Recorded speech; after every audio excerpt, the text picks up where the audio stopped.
जय हिंद भावी शिक्षकों। स्वागत है स्वागत है स्वागत है आप तमाम भावी शिक्षकों का। मैं सर्वेश स्वागत करता हूं आपके अपने चैनल सर्वेश क्लासेज केजीजी पे। आइए साथियों, आज हम लोग स्टार्ट करने वाले हैं बीपीएससी शिक्षक भर्ती 2023 को लेकर 7th फेज टीचर बहाली, इन्वायरमेंट एंड यूकोलॉजी, पर्यावरण एंड पारिस्थितिकी, जिसमें आपको यहाँ पे इस क्लास में इतना कंटेंट मिलेगा कि मैं दावे के साथ कह सकता हूँ इससे बाहर कुछ नहीं आएगा।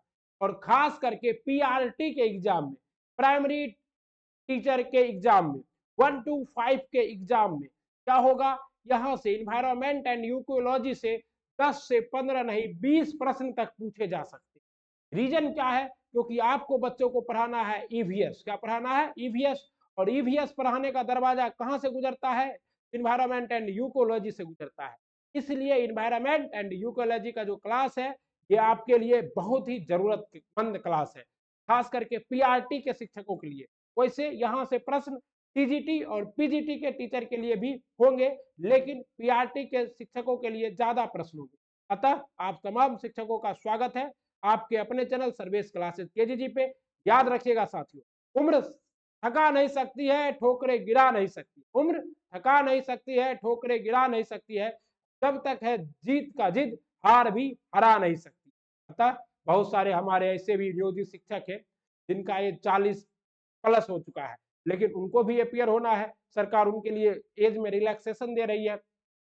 ऐसे तमाम शिक्षकों से मेरा यही निवेदन है, हड़ताल धरना प्रदर्शन तो कीजिए, लेकिन साथ ही साथ आप लोग हमारे प्यारे गुरुजी क्लास भी करते रहिए, क्योंकि क्या पता सरकार एग्जाम लेने पर ही मान जाए। तो आप मरने से पहले एक स्वाभिमान का वेतन पाकर जरूर रिटायरमेंट से पहले स्वाभिमान का वेतन पाने के लिए एलिजिबल होइए। इसके लिए आपको यह पढ़ना ही पड़ेगा। और साथियों, जितने भी हमारे गुरुजी हैं उनको पता ही है कि सर्विस क्लासेस केजीजी पे बीपीएससी सुपर टेट का टेस्ट सीरीज भी चल रहा है, जिसमें आपको प्लेटफॉर्म के द्वारा जो पेड टेस्ट है वो टेस्ट यहाँ आपको फ्री करवाया जाता है। और साथ ही साथ बीपीएससी शिक्षक भर्ती 2023 को लेकर लीग 2023 आईपीएल लीग की तरह बायोलॉजी की एचडी क्लास आपको अपलोडेड की गई है। इस क्लास में आपको क्या है, खुद से पढ़ने पर भले उतना अच्छा समझ में नहीं आए, लेकिन यहाँ पे करने से आप पूरे समझ जाइएगा डिटेल में।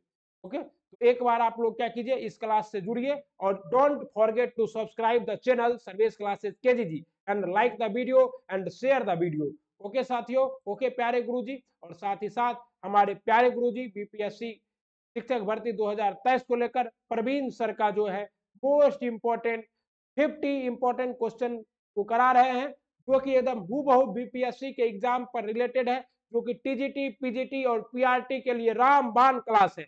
इसको भी देखिए, लगभग बहुत सारे बच्चे। और साथ ही साथ संपूर्ण हिंदी संज्ञा और सर्वनाम की क्लास तो आपको कराई ही जा रही है, और साथ ही यहाँ पर एचडी जीव विज्ञान की क्लास कराई गई है।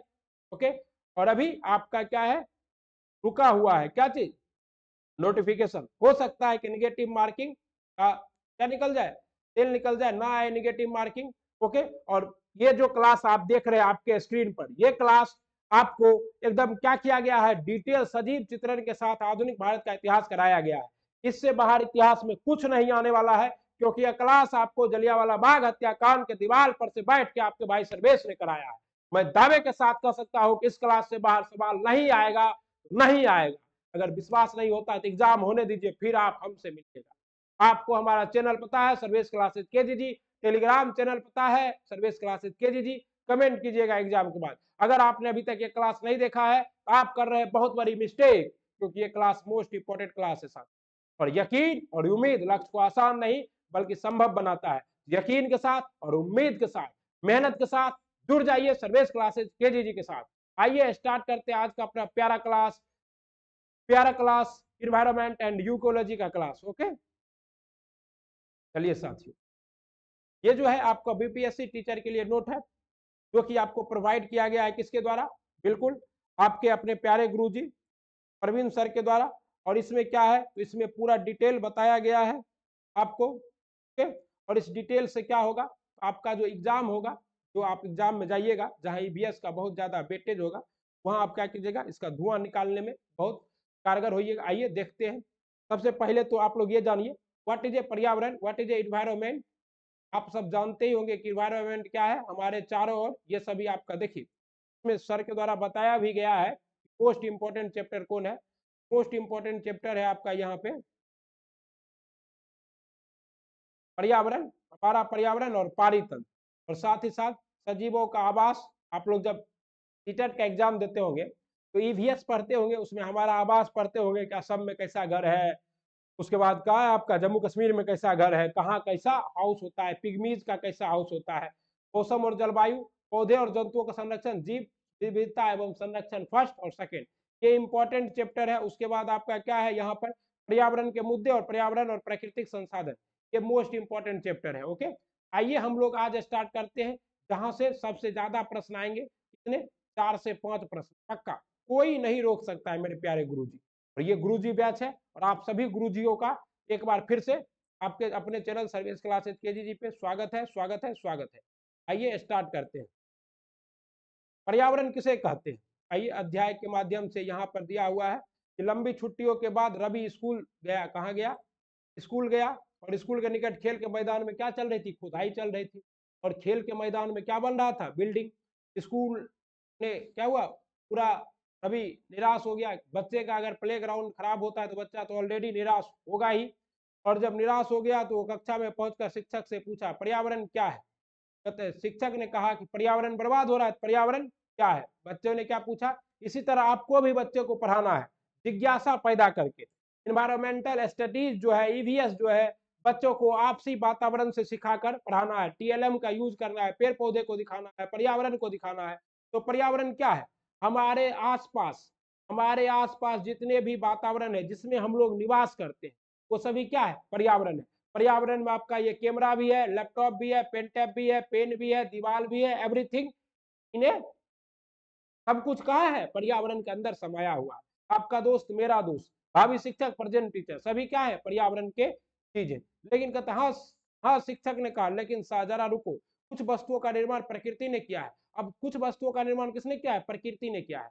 जैसे क्या कहते हैं? प्राकृतिक पदार्थ, जैसे स्थल मंडल, जल मंडल, वायुमंडल, जीव मंडल, इसका निर्माण किसने किया है? प्रकृति ने। ये पर्यावरण के कैसे घटक है? प्राकृतिक घटक है, नेचुरल क्या है? नेचुरल घटक है। और एक आपका मेड मेड कंपोनेंट्स, एक नेचुरल कंपोनेंट्स, एक मेड मेड कंपोनेंट्स में आपका क्या आता है? इमारतें, पार्क, पुल, सड़क, उद्योग, स्मारक, ये सभी क्या है आपके? ये सब मेड मेड है। तो किसका निर्माण किसने किया? हमने, आपने अपनी भौतिक सुविधाओं के लिए किया। क्या? हमने, आपने अपनी भौतिक सुविधाओं के लिए किया है। ओके, कहता है देखिए, अब कहता है मानव, पर्यावरण का सबसे अनमोल धरोहर साधन क्या है? मानव है। एक व्यक्ति, परिवार, समुदाय, धर्म, शैक्षिक, ये सभी मानव के अंदर होता है। ओके, कहता है इसलिए हम प्राकृतिक पर्यावरण में परिवर्तन करते हैं और कभी कभी उसे नष्ट भी कर देते हैं। किसके लिए करते हैं? धर्म के लिए करते हैं, समुदाय के लिए करते हैं, घर के लिए करते हैं, भौतिक सुविधाओं के लिए करते हैं। क्या? पर्यावरण के और दो घटक है जीवन के आधार पर। एक है आपका जीवीय घटक, जिसको आप लोग क्या कहते हैं? बायोटिक। और एक क्या है? एबायोटिक। एबायोटिक क्या है? जिसके अंदर जीवन नहीं है, वो पर्यावरण के कैसे कंपोनेंट है? Abiotic component. और जिसके अंदर जीवन है वो कैसा है? कंपोनेंट। तो प्राकृतिक, जो प्राकृतिक है आपका, नेचुरल है, प्राकृतिक है, वो भी दो तरह के होते हैं। क्या चीज? बायोटिक और एबायोटिक। जैसे मिट्टी है, पानी है, हवा है, ये कैसा है? एबायोटिक। ठीक है ना? और जैसे आपका क्या है? जैसे आपका पेड़ है, पौधा है, मनुष्य है, जीव है, जंतु है, ये सब कैसा घटक है? बायोटिक। क्या सही बात है ना? तो क्वेश्चन पूछा जाता है कि निम्न में से कौन क्या है? अजैविक घटक है। आपका ऑप्शन रहेगा हवा, बंदर, शेर, मनुष्य। आपका सही जवाब क्या होगा? हवा, वायु। इस तरह से प्रश्न आते हैं एग्जाम में। ठीक है ना? तो आप लोग समझ गए होंगे। अजैविक घटक जिसमें जीवन ना हो, ये जरूरी नहीं है कि वो मानव निर्मित है या फिर प्राकृतिक है। प्राकृतिक हो या मानव निर्मित हो, अगर जिसमें जीवन नहीं है, वो क्या है? आपका अजैविक घटक है, जिसमें जीवन नहीं है। और जीवीय घटक जिसमें जीवन है, बायोटिक। जैसे बंदर है, शेर है, चूहा है, बिल्ली है, तिलचट्टा है, कॉकरोच है, मगरमच्छ है, मक्खी है, ये सभी क्या है? बायोटिक कंपोनेंट्स ऑफ इन्वायरमेंट है। ओके, इस तरह से हम लोगों ने समझा कि पर्यावरण किसे कहते हैं? हमारे चारों ओर के वातावरण उपस्थित सभी वस्तुओं के समूह को क्या कहते हैं? पर्यावरण कहते हैं। तथा ऊपर के वार्तालाप से आप समझ गए होंगे कि किसी भी जीवित प्राणी के चारों ओर पाए जाने वाले लोग, स्थान, वस्तुओं एवं प्रकृति को क्या कहते हैं? पर्यावरण, इन्वायरमेंट। पर्यावरण जो है किस शब्द से बना है, तो फ्रेंच शब्द से बना है, आगे आएगा शायद। या प्रकृति व मानव निर्मित परिघटनाओं का क्या है, मिश्रण। प्राकृतिक पर्यावरण में पृथ्वी पर पाए जाने वाली जीवी और अजीविया दोनों परिस्थितियां पाई जाती है, बायोटिक और बायोबायोटिक दोनों घटक है। जबकि मानवीय पर्यावरण में मानव की परस्पर क्रिया, उनकी गतिविधि एवं उनके द्वारा बनाई गई रचनाएं सम्मिलित है। मानवीय पर्यावरण क्या है, तो देखिए मानवीय पर्यावरण है मानव का अपना परिवार है, समुदाय है, ये सभी क्या है, मानवीय पर्यावरण है। ओके, पता है पर्यावरण यानी इन्वायरमेंट, पर्यावरण एवं इन्वायरमेंट शब्द फ्रेंच भाषा से के इन्वायरो से क्या है, फ्रेंच भाषा के किससे हुआ, इन्वायरो, तो नेर नेर से हुआ है, जिसका मतलब क्या होता है, जिसका अर्थ होता है पड़ोस।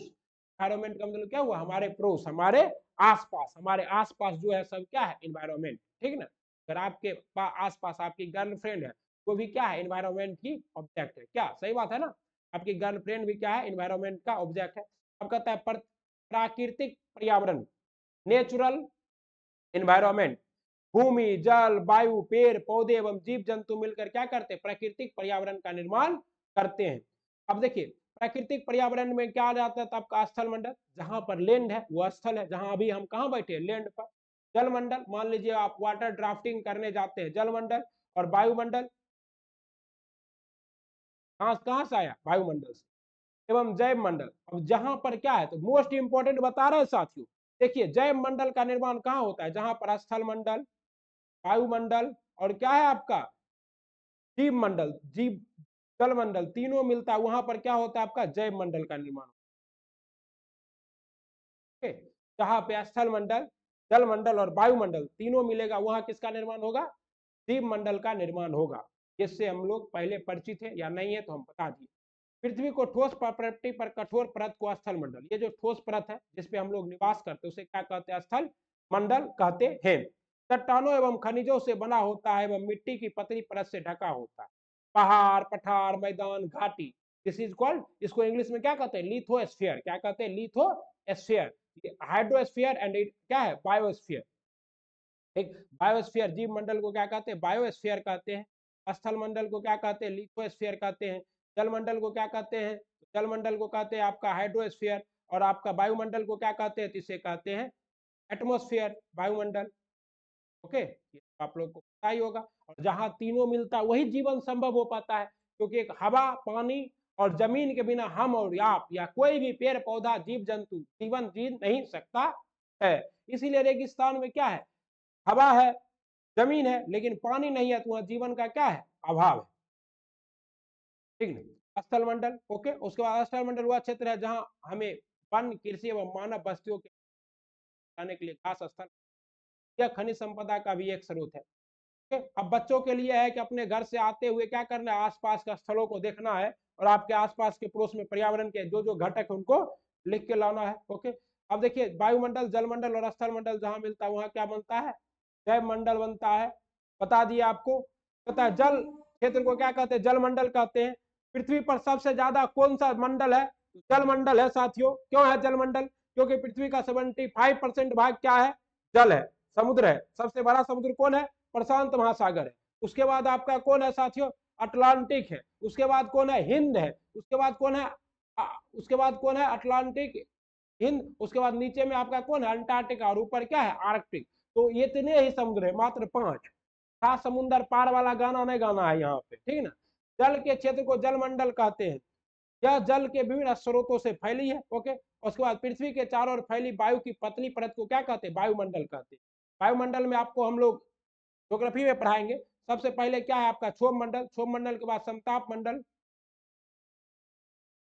सोम, समताप। और समताप मंडल में ही क्या है आपका, आयन मंडल है, ओजोन मंडल है, सॉरी ओजोन मंडल। ओके, और यही ओजोन मंडल क्या करता है, सूर्य से आने वाली पराबैंगनी किरणों से हमारी रक्षा करता है। ओके, इन सब। और ये जो ब्लैंकेट है ये क्यों है, why this blanket are form in the environment, because पृथ्वी के पास अपना खुद का गुरुत्वाकर्षण है। तो पृथ्वी ने अपने गुरुत्वाकर्षण बल से इन वायुमंडल को अपनी ओर क्या कर रखा है, आकर्षित कर रखा है, तो बाहर जाने नहीं देता है। ठीक ना। स्कूल जाते समय आसमान को ध्यान से देखो, दिन कैसा है, साफ है, अच्छा है, बारिश। और ये जो आपका एनवायरमेंट का क्लास है, पूरा का पूरा क्या है, पूरा का पूरा साथियों आपका किस पे बेस है, तो पूरा का पूरा आपका एनसीईआरटी पर बेस्ड है। और इसी से आपका क्वेश्चन आएगा। ओके, कहता है पारितंत्र वह तंत्र जिसमें समस्त जीवधारी आपस में एक दूसरे के साथ तथा पर्यावरण के उन कारकों के साथ परस्पर क्रिया करते हैं, जिसमें विकास करते हैं, ये सत्ता और पदार्थ का साधन द्वारा संबंध। पारितंत्र इकोलॉजी आपका क्या दिखा है जो था, इन्वायरमेंट एंड इकोलॉजी। इन्वायरमेंट तो समझ गए क्या है, इकोलॉजी क्या है, वह तंत्र जिसमें समस्त जीवधारी आपस में एक दूसरे के साथ रहते हैं। जैसे हम आप एक दूसरे के साथ क्या है, कॉम्बिनेशन में है। पेड़ पौधे जीव जंतु सभी आपके और हमारे लिए क्या है, जरूरत है पारितंत्र के लिए। इन जब सभी जीव आपस में मिलजुल कर रहते तो उसे क्या कहते हैं, पारितंत्र कहते हैं। और एक दूसरे के साथ क्या कहते हैं, रासायनिक और भौतिक क्रियाकलाप करते हैं। जैसे आप पारितंत्र से किसी भी एक जीव को क्या कर दीजिए, रिमूव कर दीजिए। सोचिए अगर आप क्या कीजिएगा, मच्छर को ही रिमूव कर दीजिएगा तो भी थोड़ा बहुत प्रॉब्लम तो हो जाएगा पोलनाइजेशन में, पेड़ पौधे का क्या, क्योंकि नर मच्छर तो क्या करता है, हाँ बिल्कुल सही, नर मच्छर क्या करता है, फूलों का रस पीता है।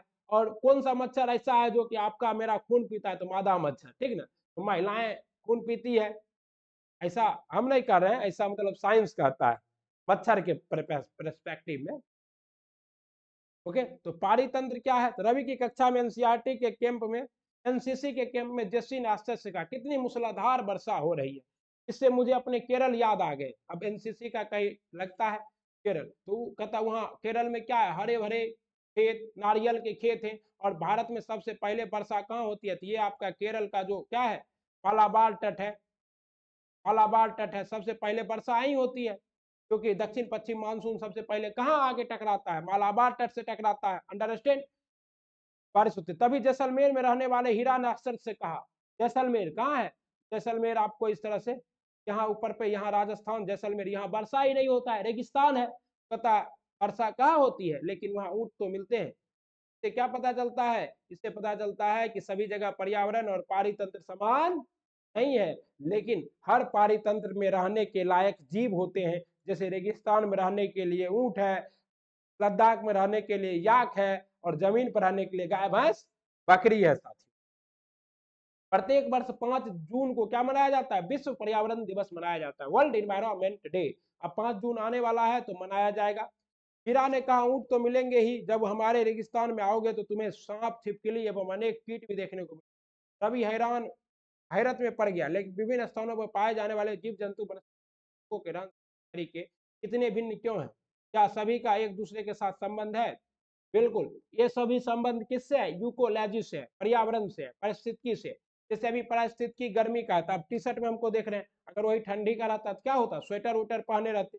बिल्कुल बहुत संभव है, शिक्षक ने कहा सभी पेड़ पौधे जीव जंतु एवं मानव अपने आसपास के पर्यावरण पर आश्रित और जो जीव क्या किया, खुद को अनुकूल कर लिया पर्यावरण के लायक, वो तो जिंदा रह गया, और डायनासोर जो नहीं कर पाया गयो। वस्तु विनिमय पद्धति या वस्तुओं का अदला बदली व्यापार है जिसमें धन का प्रयोग।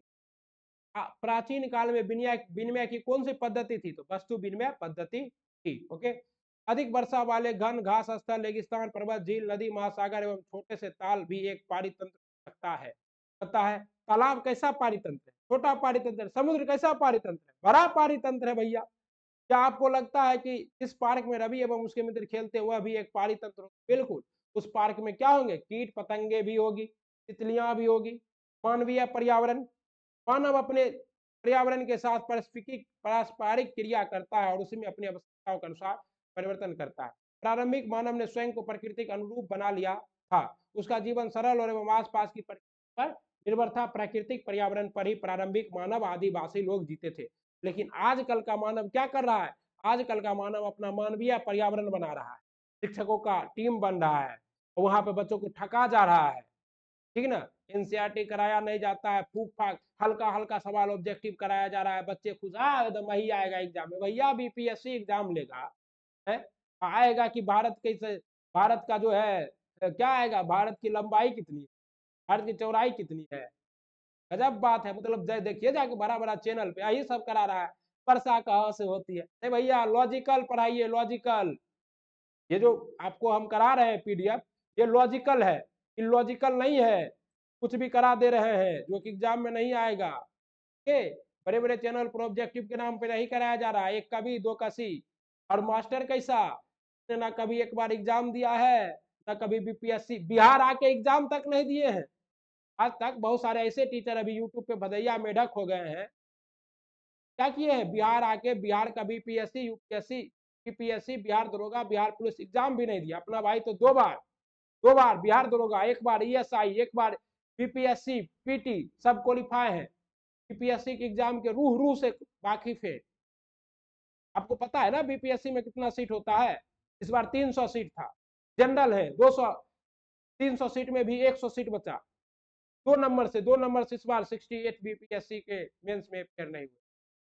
अब सब भदैया मेढक के चैनल पे भीड़ लगा हुआ है भैया, लगने दीजिए, आप लोग एकदम जेन्युइन चैनल पर बस जुड़ के आराम से मेहनत कीजिए, ऐसे ही सबका पीडीएफ करा देंगे। रंजीत कुमार आईएएस जी बिहार से हैं और बिहार के पूर्व प्राथमिक शिक्षा निर्देशक रह चुके हैं, उनका जो मटेरियल है वो एकदम कंसाइज मटेरियल है, वो आपके साथ धोखा नहीं कर रहे हैं, एकदम सही मटेरियल दे रहे हैं। वो मटेरियल को पढ़िएगा तभी आपका कुछ होगा। यहाँ डिटेल चाहिए, देखे थे दरोगा में क्या पूछा था, इडली कैसे बनता है? कौन पढ़ाता है इडली कैसे बनता है? बात करते हैं यहाँ फालतू जगह सब जुड़ गए हैं एकदम। और एक दो चैनल को फॉलो कीजिए, भले तो अगर आपको कोई अच्छा लग रहा है तो उसी को फॉलो कीजिए। मानव अपने पर्यावरण में के साथ पारस्परिक क्रिया करता है और उसमें अपनी आवश्यकताओं के अनुसार परिवर्तन करता है। प्रारंभिक मानव ने स्वयं को प्रकृति के अनुरूप बना लिया है, उसका जीवन सरल एवं आम था। मानव, और इसको 2 बार पढ़िए, हम अभी करा दे रहे हैं, मेन पॉइंट करा दे रहे हैं, पर्यावरण क्या है, जल मंडल क्या है, स्थल मंडल क्या है, वायुमंडल क्या है, जीव मंडल क्या है। आप इसको शॉर्ट नोट बनाइए, तैयार कीजिए, रिवीजन कीजिए, एग्जाम के पहले शॉर्ट नोट 4 पेज में ही पूरा बन जाएगा, बना के आपको टेलीग्राम पर शेयर कर देंगे, उसको पढ़ के जाइए, धुआं निकाल दीजिए, खोपड़ी में छेद कर दीजिएगा बीपीएस। फालतू के समय बर्बाद कर रहे हैं यूट्यूब। पर्यावरण के उपयोग और उसमें परिवर्तन करने के तरीके सीख लीजिए, फसल उगाना शुरू, फसल पालना एवं अस्थायी जीवन जीना शुरू कर लिया। अस्थायी जीवन का परिणाम कहाँ से मिलता है? मेहरगढ़ से। तब हम भदैया मेढक को देखते हैं एकदम कर रहा है भैया, संविधान बनने में कितना समय लगा, और देखो जाके बीपीएससी का प्रीवियस ईयर, ये देखो ये बीपीएससी का प्रीवियस ईयर है, पूछा है को वो सब बात। बीपीएससी थोड़ा सा क्वेश्चन का स्टैंडर्ड ग्रुप डी वाला नहीं रखता है। आप शिक्षक का एग्जाम दे रहे हैं कोई बात नहीं है, 40% कट ऑफ पार कर जाइएगा हो जाएगा, लेकिन वो जो सोचिएगा कि ग्रुप डी वाला पूछेगा भारत लंबाई चौड़ाई ऊंचाई, नहीं पूछने वाला है, पूछेगा डीप से पूछ, अराकान योमा किधर है, भारत की चौहद्दी में कौन कौन से देश आते हैं, पाकिस्तान के साथ राज्य सीमा साझा करता है, जो सब हम करा रहे हैं, लेकिन अपना मुंह मियाँ मिठू क्या बनना। फर्स्ट बिन में देखिए आप लोग बीपीएससी का प्रीवियस ईयर क्वेश्चन तो देखिए, मेरे चैनल पर भी है। वाणिज्य एवं विकास हुआ, औद्योगिक क्रांति के बड़े पैमाने पर उत्पादन प्रारंभ हो गया, परिवहन तेज गति से प्रारंभ हुआ, सूचना क्रांति के पूरे विश्व में संचार सहज और सिद्ध। क्या आप जानते हैं कि आप गर्मी में रसीला तरबूज एवं सर्दी में भुनी हुई मूंगफली खाते हैं? बिल्कुल, क्योंकि अभी रसीला तरबूज का समय है। तरबूज कैसा फ्रूट है? जायद क्रॉप है। जायद क्रॉप कब बोया जाता है, कब काटा जाता है, ये पूछ सकता है। जायद क्रॉप कब बोया जाता है? मार्च अप्रैल के बाद बोया जाता है, जून जुलाई में काटा जाता है, खेल खत्म। उसके बाद फिर खरीफ का सीजन आ जाता है। प्रकृति एवं मानवीय पर्यावरण के बीच सही संतुलन होना आवश्यक है। मानव को पर्यावरण के साथ समरसता से रहने का उपयोग सीखना पड़ेगा। रवि की कक्षा में मिजोरम की एक लड़की है, मिजोरम, मिजोरम कहाँ स्थित है? नॉर्थ ईस्ट में। नूरी, वह अक्सर अपने स्थान की हरियाली की बात करती है। खेल का मैदान नष्ट होने के कारण रवि को उदासी देखकर नूरी ने उसे आने वाली छुट्टियों में अपने घर मिजोरम आने को कहा। रवि के शिक्षक ने भी सभी बच्चों को कहा कि छुट्टियों में वो जिन स्थानों पर जाए वहां का भूदृश्य पर्यावरण के बारे में पढ़कर आए। पहला चैप्टर से क्या सीखे हम? पर्यावरण क्या है। शॉर्ट नोट में आपको क्या बनाना है, देखिए लिख देते हैं। सबसे पहले पर्यावरण क्या है सीखे, उसके बाद हमने सीखा जैव मंडल क्या है। जैव मंडल कहाँ बनता है? तो जहां बनेगा वो क्या होगा हमारा, जहां पे हमारा वायुमंडल होगा, जहां पर हमारा क्या होगा, जलमंडल होगा, जहां पर हमारा क्या होगा, स्थलमंडल।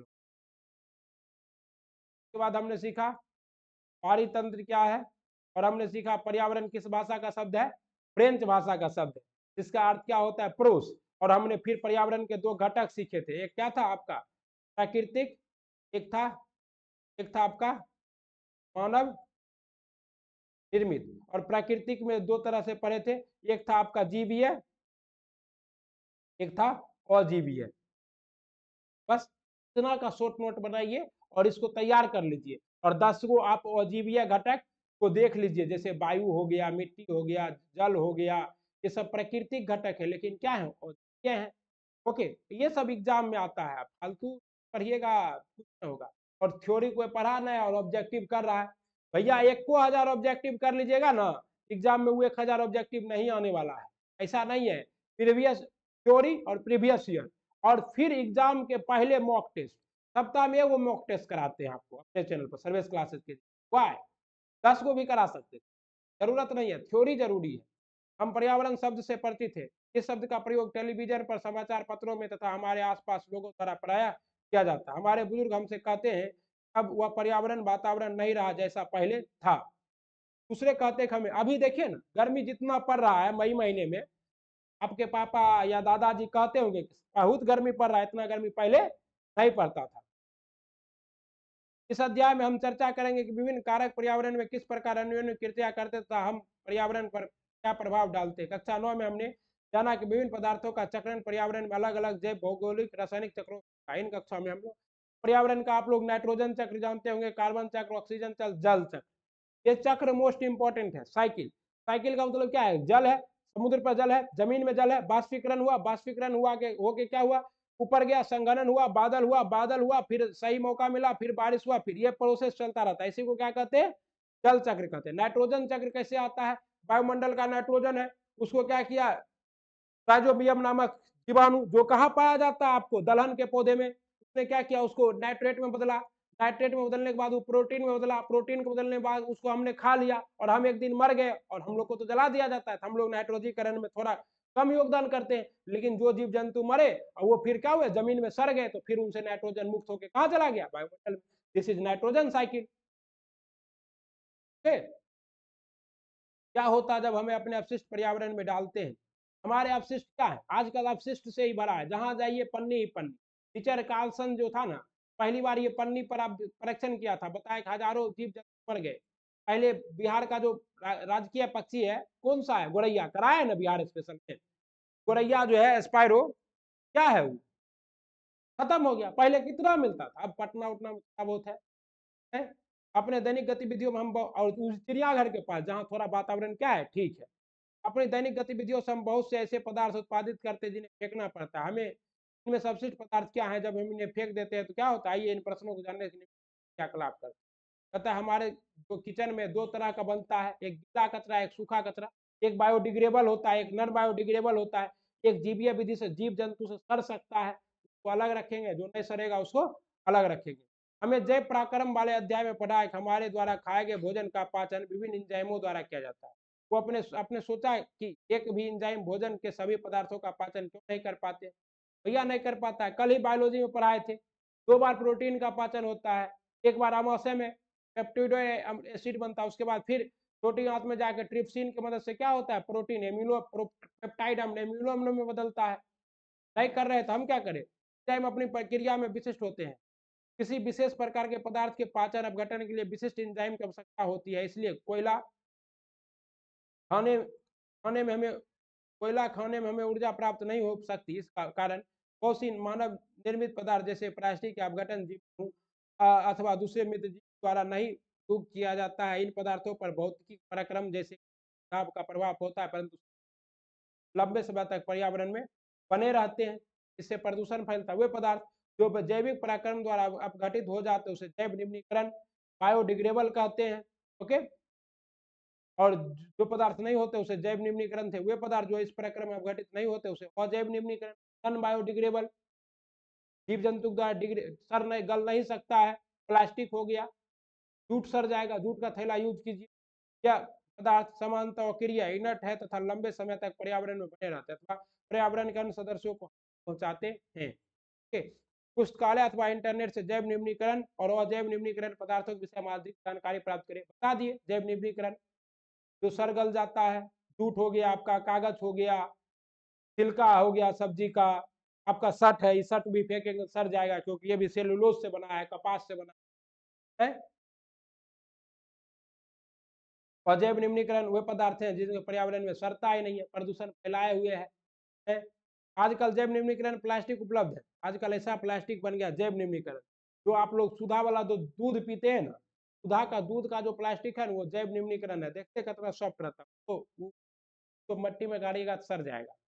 अधिक जानकारी प्राप्त कीजिए तथा पता लगाए कि उससे पर्यावरण को हानि हो सकती है अथवा नहीं। बिल्कुल हो सकती है। क्या कारण है कि कुछ पदार्थ जैसे जैव निम्नीकरण होते हैं और कुछ पदार्थ जैव निम्नीकरण इसलिए होते हैं कि वो क्या वो बायोलॉजिकली बने होते हैं, और जो चीज बायोलॉजिकली बना है उसमें सेलुलोज होगा, प्रोटीन होगा, कार्बोहाइड्रेट होगा, उसे जीव जंतु पचा सकता है। और जो ई बायोलॉजिकली बना है, जिसको हम आप बनाए, उसे क्या होगा, नहीं पचा सकता है, तो नॉन बायोडिग्रेडेबल।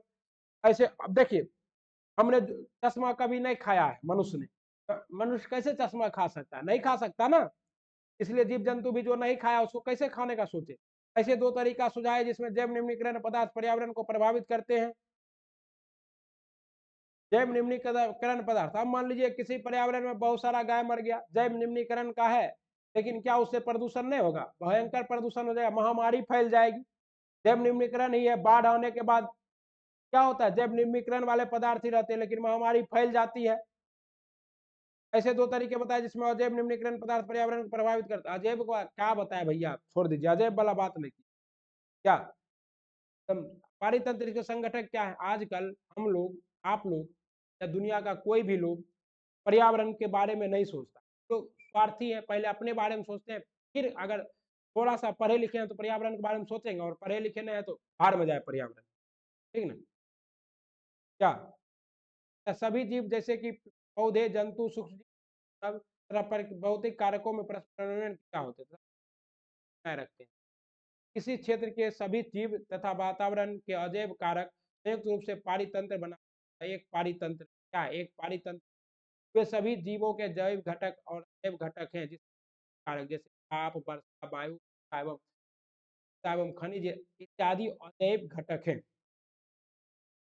उदाहरण के लिए यदि आप बगीचों में जाए तो आपको विभिन्न पौधे जैसे घास, वृक्ष, गुलाब, चमेली, सूर्यमुखी जैसे फूल वाले सजावटी पौधे तथा मेढक, कीट एवं पक्षी जैसे जंतु दिखाई देंगे। यह सभी सजीव क्या है? सभी सजीव परस्पर अन्वयन क्रिया, एक दूसरे से क्या है, रिलेटेड है। ठीक है, आप लोग फूड वेब पढ़े होंगे, फूड चेन पढ़े होंगे। ये सभी क्या है? इकोलॉजी का मोस्ट इंपॉर्टेंट पार्ट है, food chain, food web. Okay. अन्य क्रियाकलाप पारितंत्र अजैव घटकों द्वारा प्रभावित होता था। यह एक बगीचा एक पारितंत्र है। वन, तालाब तथा झील पारितंत्र के अन्य प्रकार है। यह प्राकृतिक पारितंत्र है, जबकि बगीचा तथा खेत मानव निर्मित। धान का खेत कैसा पारितंत्र है? मानव निर्मित है। ओके। कहता है क्रियाकलाप संभवतः अपने जल जीवाश्म एक्वेरियम देखा होगा, जिसमें मछलियों का आप लोग क्या करते हैं, रखते हैं। जल जीवशाला बनाते समय हमें किन बातों का ध्यान रखना होता है? पहला नंबर तो पानी हो और मछलियों को हवा मिलते रहे, इसलिए साइड से क्या करते हैं, पाइप डाल देते हैं, बिजली लगा रहता है, उससे हवा उसमें घुसते रहता है बाहर का ले लेके। ठीक ना? जल, ऑक्सीजन, भोजन, हमें वायु पंप बातिक द्वारा ऑक्सीजन पंप कर सकते हैं तथा मछलियों का भोजन बाजार में उपलब्ध है।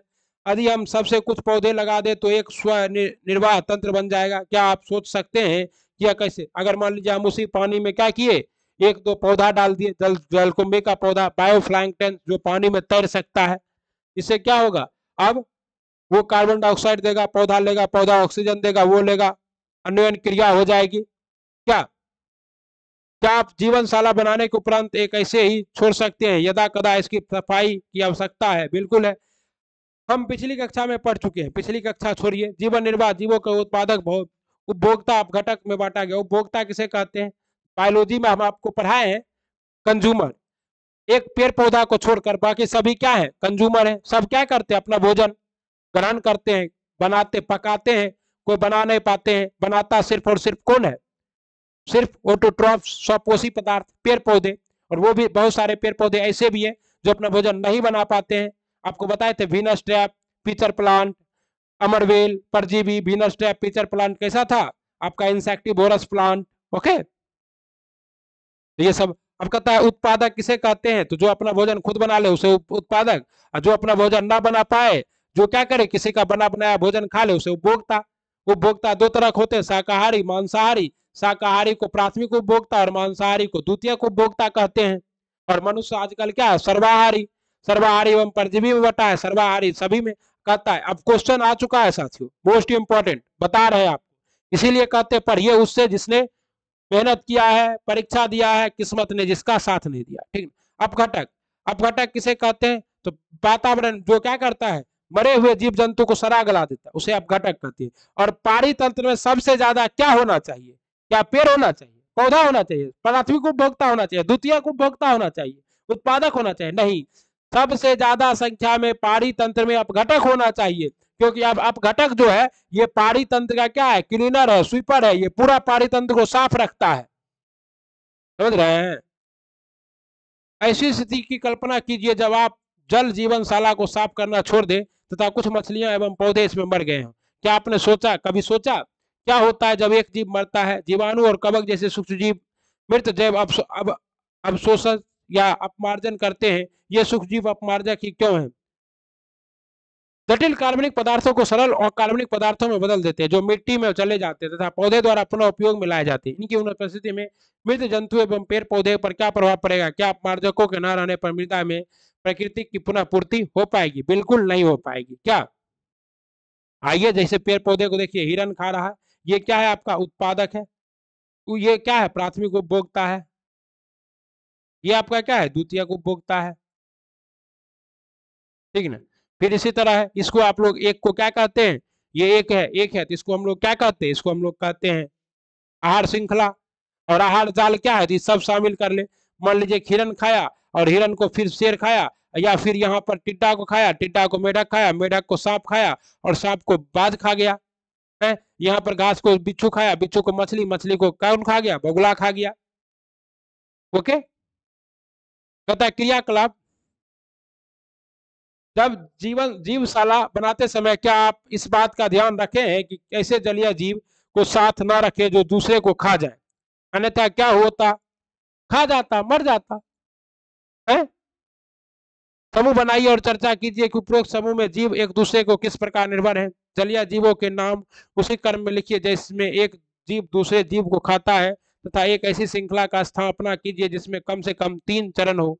क्या आप किसी एक समूह के सबसे अधिक महत्व को मान सकते हैं? क्यों? आहार श्रृंखला, फूड वेब। फूड वेब में सबसे नीचे कौन होता है? उत्पादक। उसके बाद प्राथमिक उपभोक्ता, द्वितीयक उपभोक्ता और तृतीयक उपभोक्ता। तो उपभोक्ता में सबसे कम संख्या किसकी होनी चाहिए? तृतीयक उपभोक्ता की। नहीं तो तृतीयक उपभोक्ता इतना बढ़ जाएगा तो क्या करेगा? सब द्वितीयक को खा जाएगा।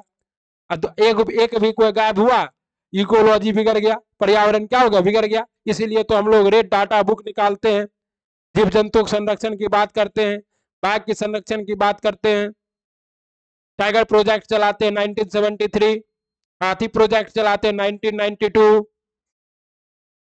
ओके,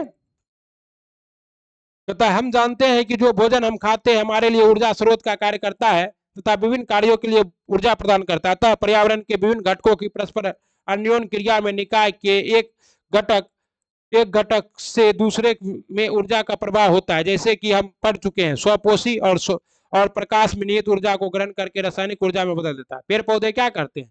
प्रकाश ऊर्जा को रासायनिक ऊर्जा में कन्वर्ट कर देते हैं। ठीक ना? क्लोरोफिल की मदद से। क्लोरोफिल में कौन सा धातु पाया जाता है? Magnesium, Mg। बहुत अच्छा, ठीक है ना? जैसे कि ऊर्जा के स्रोत नामक पिछले अध्याय में हम पढ़ जानते हैं, जब ऊर्जा एक रूप से, और लेंज का नियम जानते होंगे आप लोग, ऊर्जा का ना तो निर्माण होता है ना ही अंत होता है, बस ऊर्जा क्या हो, एक रूप से दूसरे रूप में परिवर्तित होता है। पर्यावरण के विभिन्न घटकों के बीच ऊर्जा के प्रवाह का विस्तृत अध्ययन किया गया तथा पाया गया कि, अब ये देखिए, ये आपका क्या है? फूड जाल है।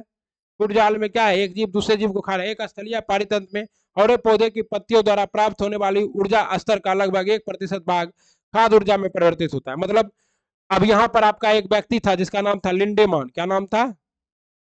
लिंडेमान। लिंडेमान ने कहा था कि एक स्तर से दूसरे स्तर पर जाने पर ऊर्जा क्या होता है? ऊर्जा का मात्र 10% जाता है। अगर ये 100 बनाया है तो इसको 10 गया, फिर ये अगर 10 लिया तो इसका 10, इसका 10। इसलिए कहता है कि शाकाहारी आदमी मांसाहारी से ज्यादा ताकतवर हो सकता है। लेकिन हम लोग क्या है, ऐसा गलत सोचे हुए हैं और मांस खाने पे, ठीक ना? विभिन्न जैव क्रियाओं में वृद्धि एवं जनन होता है। खाए हुए भोज्य पदार्थों की मात्रा के लगभग 10% जैव मात्रा में बदल पाता है तथा अगले स्तर के उपभोक्ता को उपलब्ध कर पाता है। अतः हम कह सकते हैं कि प्रत्येक स्तर पर उपलब्ध कार्बनिक पदार्थों की मात्रा का औसतन 10% ही उपभोक्ता के अगले स्तर तक पहुंच जाता है। इस नियम को किसने दिया था? तो लिंडेमान महोदय ने दिया था। आपको बता दिए, ये लिंडेमान महोदय, ठीक ना? क्योंकि उपभोक्ता के अगले स्तर के लिए ऊर्जा की बहुत कम मात्रा उपलब्ध हो पाती है, अतः आहार श्रृंखला समानता 3 अथवा 4 चरण की होती है। प्रत्येक चरण पर ऊर्जा का ह्रास इतना अधिक होता है कि चौथे पोषी स्तर के बाद उपयोगी ऊर्जा की मात्रा बहुत कम हो जाती है। ओके, देखिए फूड जाल में क्या होता है, तो जैसे पेड़ पौधा है, पेड़ पौधा को कौन खाया, पेड़ पौधा को यहाँ चट्टा खाया, इसको पक्षी खाया, ठीक है ना। या पेड़ पौधा के अनाज को चूहा खाया, और चूहा को क्या खा गया, बिल्ली, या चूहा को कौन खा गया, सांप, या चूहा को कौन खा गया, मोर। इस तरह से क्या हुआ आपका, ये फूड वेब है, जाल है, ठीक ना। क्योंकि उपभोक्ता के अगले स्तर के लिए ऊर्जा की बहुत कम मात्रा उपलब्ध हो पाती है, तो आहार श्रृंखला समानता 3 अथवा 4 चरण की होती है, इससे ज्यादा चरण की नहीं होती है, 10 चरण की नहीं होती है, 3 चरण, प्राथमिक उपभोक्ता, उत्पादक, प्राथमिक उपभोक्ता, द्वितीय उपभोक्ता और तृतीय उपभोक्ता, खत्म कहानी। चौथी पोषी स्तर के बाद उपयोगी ऊर्जा की मात्रा बहुत कम हो जाएगी, इसलिए चौथी। फिर भी कहता है कि शेर ताकतवर है, बाघ ताकतवर है, मांसाहारी है, क्यों, क्यों वो क्या करता है, बहुत खाता है, बहुत खाता है ना। एक शाकाहारी आदमी, आप 2 गो सेब खा लीजिए, आपको उतना प्रोटीन मिल जाएगा जितना आप 4 गो मछली लाइएगा, ठीक ना, विटामिन मिल जाएगा। 1 गिलास दूध में विटामिन ज्यादा है, अंगूर में विटामिन, केला में कार्बोहाइड्रेट ज्यादा है मुर्गा की तुलना में। समानता निचले पोषी स्तर पर जीवों की संख्या अधिक होती है, अतः उत्पादक स्तर पर संख्या सर्वाधिक होती है। विभिन्न आहार श्रृंखलाओं की लंबाई एवं जटिलता में काफी अंतर होता है।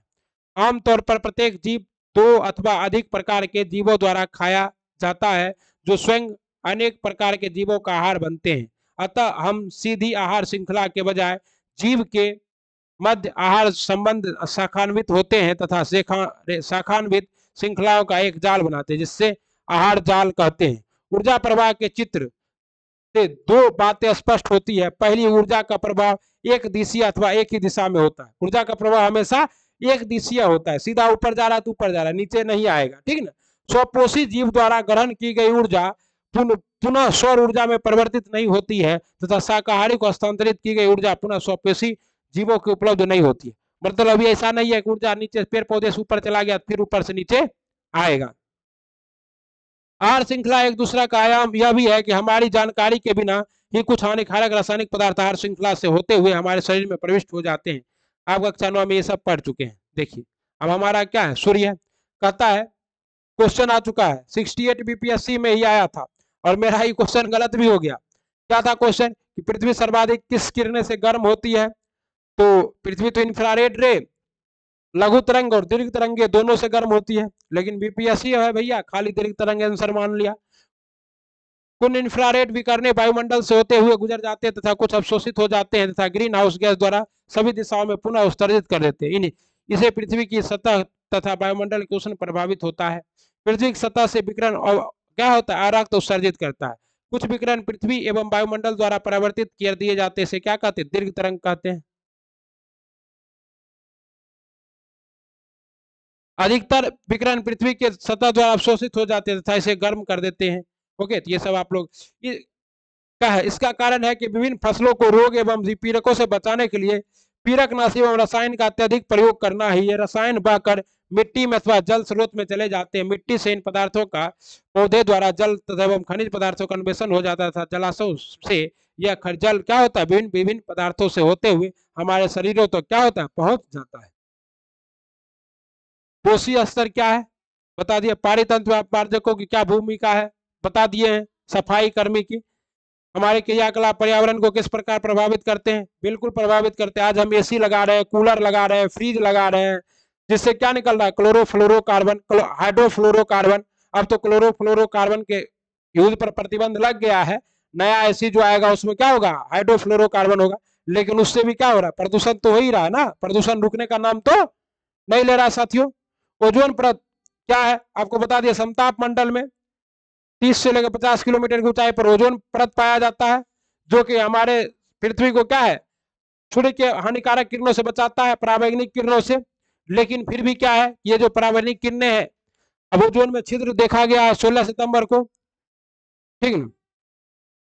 हम सब पर्यावरण का समिति भाग है। पर्यावरण में परिवर्तन हमें प्रभावित करते था, हमें क्रियाकलाप गतिविधि हमारे चारों ओर के पर्यावरण को प्रभावित करते हैं। कक्षा 9 में हम पढ़ चुके हैं कि हमारे क्रियाकलाप पर्यावरण को किस प्रकार प्रभावित करते हैं। इस भाग में हम पर्यावरण संबंधित 2 समस्याओं के विषय में विस्तार से चर्चा करेंगे। ओजोन परत का अवशिष्ट निपटान।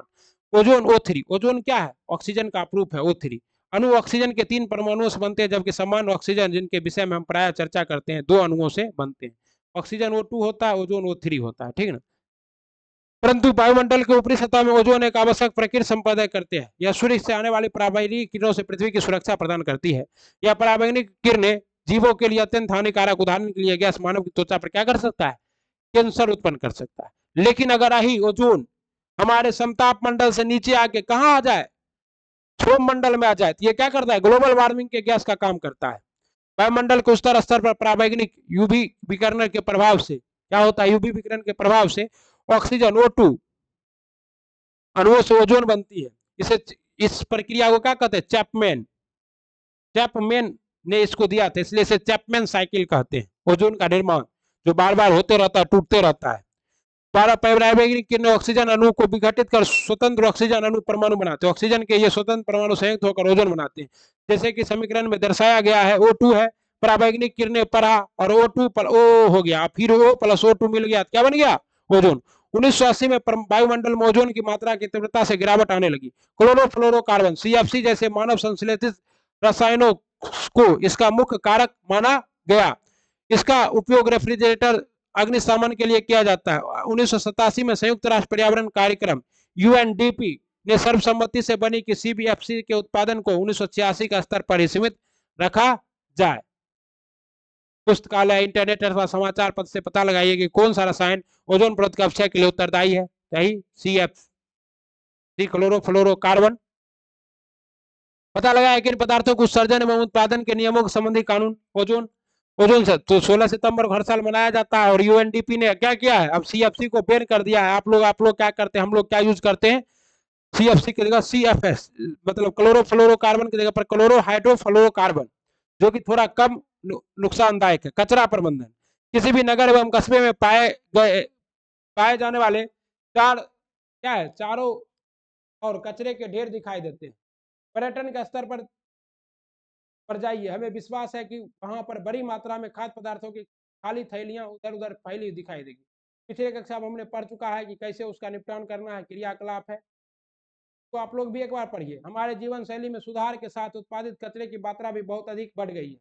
हमारी अभिवृत्ति में परिवर्तन भी एक महत्वपूर्ण भूमिका निभा करता है। आज हम खाली हाथ जेब में हाथ डाले जाते हैं और उधर से 4 पन्नी सब्जी लेकर आ जाते हैं। क्या हो रहा है? कुरकुरे बिस्किट क्या कर रहा है?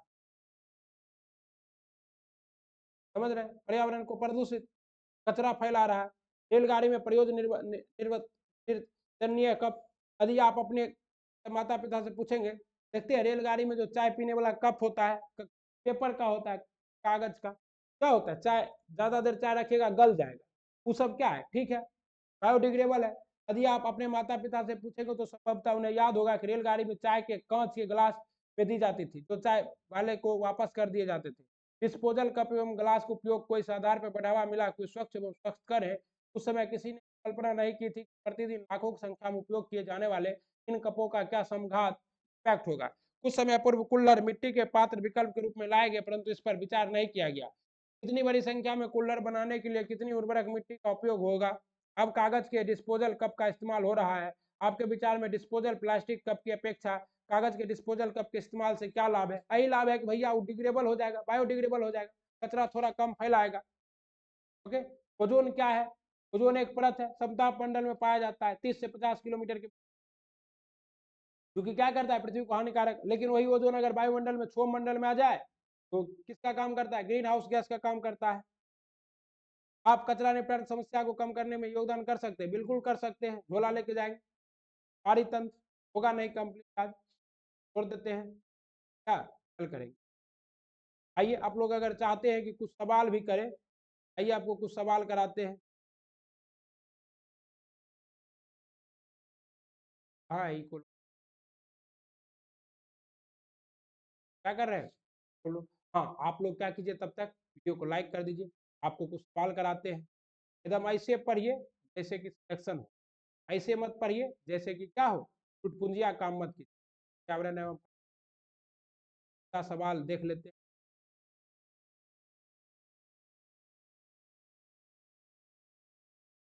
और सिर्फ वन लाइनर सवाल देखेंगे। सतत विकास के लिए आवश्यक है, क्या है? जैविक विविधता का संरक्षण, प्रदूषण का प्रतिरोध और निरोध और नियंत्रण। सतत विकास के लिए सब कुछ चाहिए। सब विकास के लिए क्या चाहिए? चाहिए